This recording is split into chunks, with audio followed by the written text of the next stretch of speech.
So ayun po ngayon pupunta tayo dun sa dealership namin ng Mitsubishi, dun sa showroom ng Mitsubishi At may aasikasuhin lang tayo saglit. Actually kukuha na tayo ng plaka. Hanis, wala pang isang buwan may plaka na tayo. Anyways, pagpunta doon, alam ko na kasi kung ano yung naka-display doon. Nandun yung Destinator tsaka Black Series na Montero. So i-check natin kung bakit hindi yung Destinator yung kinuha natin, knowing na pareha silang 1.9, 1.8 ni Montero GLS. Panoorin muna natin yung ating quick walk around sa Destinator GT. GT yung may sunroof, yung top of the line, yung pinakamaganda na Destinator. So ayan, in 3, 2, 1, pa!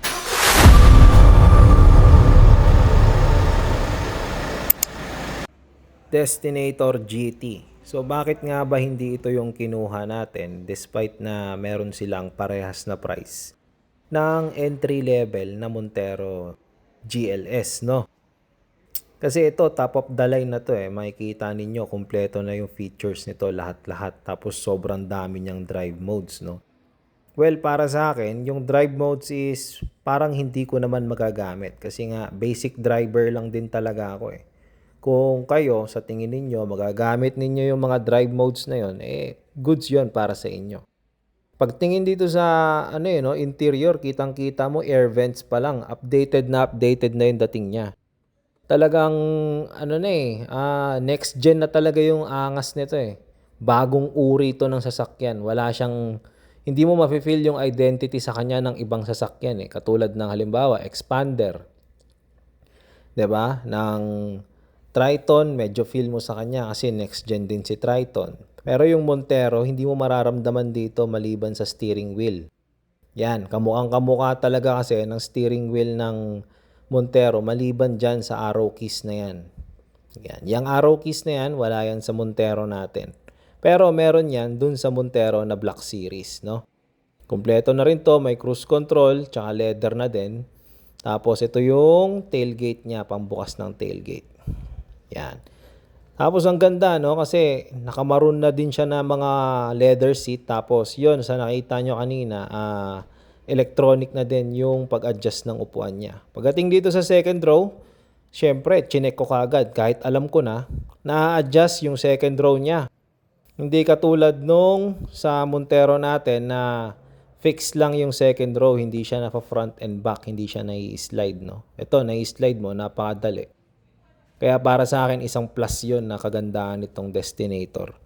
Well, dapat naman kasi standard yon sa lahat ng mga SUV tsaka MPV, Para magkaroon ng kalayaan yung nasa likod na makapag-adjust or makapaglagay pa ng space sa kanilang knees.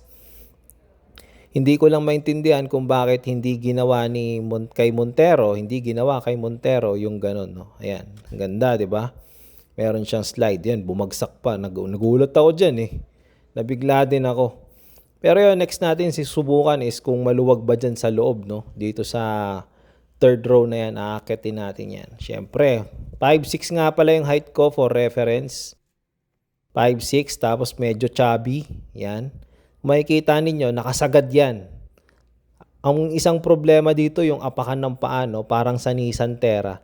Yung Nissan Terra kasi, yung third row niya, masyado ring mataas yung sa may gilid, kumbaga, dun sa may parte ng gulong, May nakaangat na part dyan. Mamaya ipapakita ko yan sa inyo. Pero room space nung tuhod, kasyang-kasya. Room space ng pinakapaa natin, kasyang-kasya din. Ayan. Kasyang-kasya ako. Kuhang-kuha yung 5'6". Comfortable para sa akin. Ang hindi ko magets, yung iba sinasabi, hindi daw sila makakapagtagal dyan. Pero ako, kayang-kaya para sa akin. Walang problema. So yun, balik tayo dun sa problema, Ito, yan, kita nyo, para akong nakatingkayad yung itsura. 'Di ba? Hindi nakasagad yung upa ako sa sahig kasi pababa, pataas to, tapos pababa. Yan, pa-slide yan, papunta dun sa mating. Yan, pa-slide yung part na yan. Sobrang taas, actually, para akong naka 3-inch na takong. Ganun yung pakiramdam, para akong nakatingkayad, tas one side lang. Kung merong magpapahirap sa akin sa biyahe, kung uupo ako sa third row niyan, yan yun para sa akin. Yan, testingan natin kung mahirap bang bumaba. So nung pagbaba ko dito, parang wala lang, no? Kasi nabababaan ako eh. Hindi siya katulad nung Montero na kailangan mo talagang apakan yung step board niya para makababa ka ng komportable. Dito medyo mababa lang siya, no? Although ang sabi nila dun on paper, halos same lang sila ng taas ng Montero. Hindi nalalayo. Pero baka dahil na lang din yun sa chassis. Pero dun sa frame ng Montero kasi talagang mataas. Yan. Automatic tailgate na din to. At yan. Napakaluwag naman ng trunk space. Actually, wala masyadong downside itong Destinator natin. Maliban sa iisa. So, i-discuss na natin yung pinakarason kung bakit di ko kinuha to. Masyado siyang mabigat. 1.5 tons yung bigat niya. Tapos naka CVT transmission. Ang CVT transmission, madali kasing masira yon. Hindi yan katulad ng automatic transmission or conventional transmission na nakalagay sa ating Montero, no? Itong CVT kasi, tapos gawa pa siya ni Jatco, marami tong issue sa ibang bansa.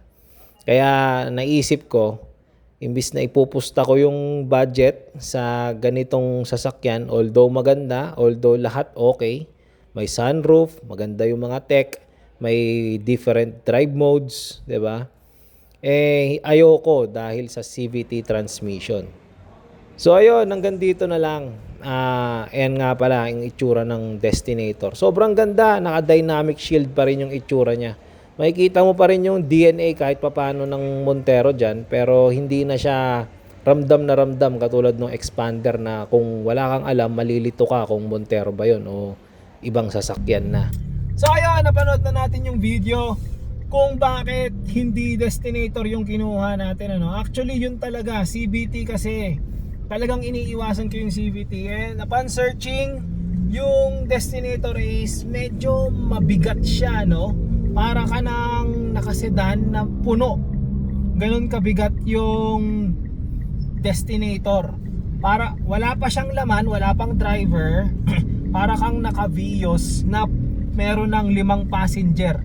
Ganun kabigat yung Mitsubishi Destinator. So pag nilagyan mo ng CVT yung ganun kabigat na sasakyan, malaki yung possibility na talagang madaling ma-wear off yung ating CVT, ano. Inaaral ko kasi yan pinanood ko yan mabuti para maganda talaga na kung ano yung makuha natin. Wala talagang pinagsisisihan. So ibig sabihin, transmission problem yung rason kung bakit hindi ko kinuha. Hindi naman problem, no?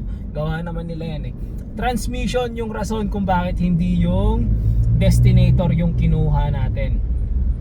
Napag-usapan namin yun sa asawa ko, naiikot ko rin yung asawa ko na habang nakikita niya yung Destinator, actually gandang-ganda kami. Parehas kami naganda. Wag na tayo magpaka-hipokrito porque naka-Montero sasabihin nyo pangit lahat ng sasakyan.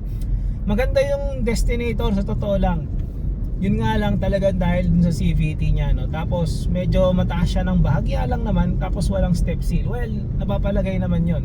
So kung ikaw yung tao na fan ka ng CVT, tahimik yung makina, walang shifting na nagaganap, baka okay para sa'yo yung Destinator, ano. Ako kasi sa dami ng napanood ko tungkol sa CVT, lalo na yung gawa ng Jatco, wherein si Mitsubishi Jatco yung gumawa ng kanyang mga transmission, ano. Same sa gumawa ng mga transmission ni Nissan. So hindi talaga para sa akin okay yon. So yun, hanggang dito na lang muna yung video natin. Like, follow, subscribe, lahat. Please lang, sa mga kaibigan ninyo na may planong bumili ng sasakyan or mga fan ng sasakyan, pakishare naman tong video natin para mapanood nila at makita nila kung anong meron dun sa Destinator. Well, marami namang video dyan, pero yung video natin, gwapo yung may-ari ng channel. So yun lang, peace!